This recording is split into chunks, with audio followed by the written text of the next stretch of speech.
Isa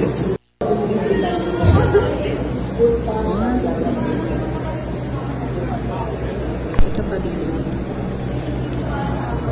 Congrats sa'yo. Thank you. Welcome back mga kaaldab.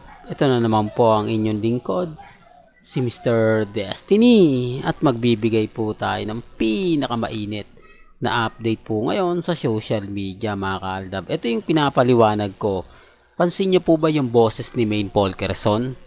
Hindi po ba? Medyo matining siya at talagang totoong totoo. Hindi po katulad nung pinost natin kamakailan na talagang hindi mo talaga masasabi. Hindi po ba na boses lalaki talaga mga kaaldab. Pero gaya sinabi ko mga kaaldab, wala pong pilitan. Hindi po ba?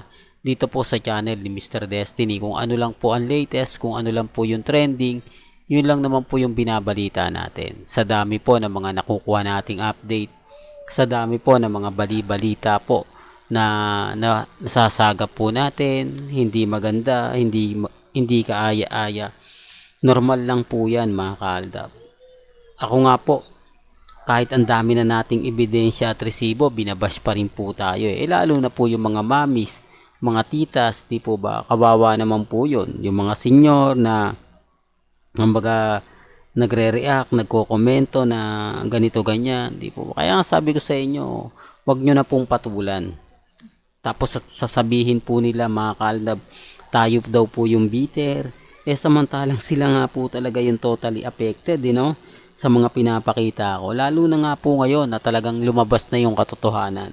Nahuli na po natin, di po ba? Mas maganda kasi kung may ebidensya po tayo talaga at resibo, di po ba? Kasi mas epektibo siya kapag ka may resibo, mas epektibo siya gaya po ng pinakita natin na kahit pa paano mapapaisip naman po talaga sila.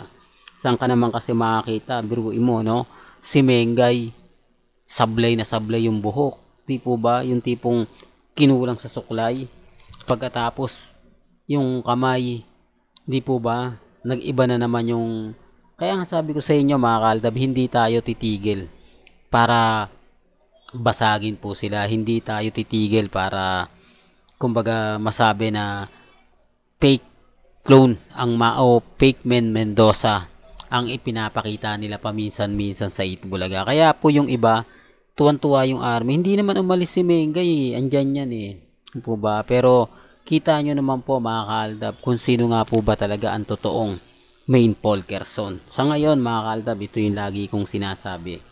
Ito yung lagi kong binabalita sa inyo. Depende na lang to sa mga taong magre-react, sa taong magko-komento. Basta ako, masaya po ako. Dahil na ibibigay na po natin o naihahatid na po natin sa kanila yung mga bagay-bagay na hindi natin nagagawa dati. At talagang tayo naman po ngayon ang pinag-uusapan. Tayo ngayon ang bida. Tapos, ang kagandahan pa po nito, wala pa si Alden yan Pinag-uusapan na yung Aldab. Pag dumating po yung point ng pelikula, di po ba na magkatotoo na? Lalo na. Kaya sabi ko nga po sa inyo, kampante lang. Malapit na revelasyon. Malapit na at nararamdaman na po natin. Kasi sabi ko nga po sa inyo, walang lihim na hindi nabubulgar. Walang kumbaga baho na hindi nangangamoy. Di po ba ang ibig kong sabihin, sina Sarsuela, lalabas at lalabas din yan. Di po ba? Kita nyo, tahimik nga po si Ibiang. Walang komento, hindi man lang nag-iingay sa Instagram, hindi man lang nag-iingay sa Facebook, sa pep.ph, tahimik. Nakapagtataka nga po, nakakabingi ang katahimikan po nila. Halos wala pong nagre-react, halos wala pong nagsasabi na ganito ganyan, malapit na Valentine's, wala man lang paramdam. Pero meron yan mga kaaldab, hindi naman papayag ang Sarsuela na walang mga bagay-bagay na papabor naman po sa Aldab yan. Halimbawa, yung clone ang gagamitin na naman nila na kasama ni Congressman Arjo. Sabi ko nga po sa inyo, kung titignan nyo, talagang magdududa kayo. Kung titignan nyo yung mga kaganapan. Di po ba? Malay nyo mga kaaldab, yung clone sa Santa Maria, Bulacan, yun ang ginamit. Kaya sabi ko sa inyo, kampante lang po. Maging matatag. Sa dami ng ilalabas pa nating ebidensya, sa dami ng mga resibo na ipapakita po natin, sila na po bahala magre-react. Sila na po bahala magkukomento. Di po ba? Basta sa atin, kita nyo naman po kung sino talaga ang totoong main Polkerson. Di po ba? Kesa kahapon, bagamat marami nagsasabi si main daw yon, hindi daw yung throne, o hindi daw yung clone, nagpagupit lang. Okay lang naman po, hindi naman po ako mamimilit.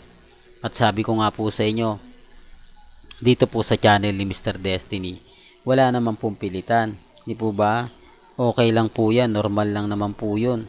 Hindi ko naman po kinukuha yung simpatya nila para lang, kumbaga, sabihin na totoo yung mga binabalita ko, totoo yung mga pinapaliwanag ko. Sila na lang po bahala magre-react niyan. Sila lang po bahala magsasabi na fake news ako. Basta sa akin, masaya po ako mga kaaldab na nagbibigay ako ng update, nagbibigay ako ng mga kaganapan. Sa ngayon mga kaaldab, sigurado 101% tayo pa rin po bida. Di po ba? Bukas talagang pinagpipiestahan na naman po si Mr. Destiny. Pinag-uusapan na naman po ang Aldab Nation. Yung sinasabi ko sa inyo mga kaaldab. Ngayon napapaisip na sila kung totoo nga po bang main Polkerson ang nakita kahapon. Kung totoo nga po ba na talagang may clone sa loob. Marami kasi nag-agam-agam. Kaya nga po pag Aldab ka, mas madali tayo magkakaintindihan Mas madali tayo nagkakaunawaan. Hindi po ba? Wala nang mga tanong-tanong pa. Wala nang mga komento pa. Hindi po ba? Ito, remind ko lang po ang dami pa kasi nagtatanong sa akin. Mga 2024, 2023 na bagong followers. Tinatanong, Mr. Destiny, sino bang may sabi sa inyong may anak na sila Mengay at si Alden? Sino bang may sabi sa inyo na kasal na si Main Polkerson at Richard Polkerson? Simple lang naman po yung isasagot ko dyan. Sa mga baguhan po, kumbaga sa mga hindi nakakaalam, maiksi lang po ito. Kung matatandaan nyo ang kasal serye o kalye serye, ang kinasal po sina Alden at si Main, madaling araw po kinasal. Alam na ng Aldab Nation to kumbaga para lang po sa baguhan. Madaling araw po, 5:30 ng madaling araw, ikinasal po sina Main Polkerson at Richard Polkerson. Kumpleto po ang pamilya nila ron. Pamilya Mendoza, pamilya Polkerson, mga kaibigan ni Alden Richards at mga kaibigan ni Main Mendoza. Ang sabi nga po ni Daddy Bay, malaki ang nagastos ni Alden Richards sa kasal nila ni Main Mendoza. Para nga po hindi halata, sinabay na rin po ito sa kasal ng kalye serye na kung saan nga po sa Christ the King Church sa Quezon City ginanap. At sabi nga ng pare, dito kinasal ang Aldab. Di po ba? Kaya nga sabi ko sa inyo, may mga bagay-bagay po na mapapaisip din po kayo. O doon naman po sa mga nagtatanong, sino naman ang may sabi sa iyo na may anak na sila Mengay at si Alden? Unang-una, si Lola Linda. Pinost po niya yan sa bahay mismo o doon po mismo sa Nubali sa Laguna. Pinost niya na buntis nga po raw si Main, sabi ni Daddy Bay. Tapos sinang-ayuna naman po ito ni Alden Richards na sinabi niya sa isang event, real talk to event, na magiging lolo na yan. At sinang-ayuna naman po ito ni Balae, ang tawag ni Daddy Bay o ni Tatay Dab kay Daddy Bay. At syempre, sinang-ayunan din po ng nanay ni Main Polkerson at sinabing magkita-kita tayo sa binyag. Alam na po ito ng Aldab Nation. Kumbaga nire-recap ko lang po sa mga baguhan. Well, hanggang dito na lang po ang ating latest updates. Kaya kung gusto nyo pa po ng pinaka-latest at sariwang update, abay tumutok lang po kayo dito po sa channel ni Mr. Destiny para updated po kayo sa mga latest at sa mga bagong video po na ilalabas po natin. maya-maya lang. Hanggang sa muli. Kaya kung bago ka lang sa channel na to at isa kang true-blooded Aldab Nation na nagmamahal po kila Mengay at Isoy, tama po ang channel na pinuntahan mo, kaya consider na po kitang bagong subscriber. At huwag mong kalimutang i-share ang mga video po natin sa mga mommies, sa mga titas at sa mga senyor. Salamat po sa panonood.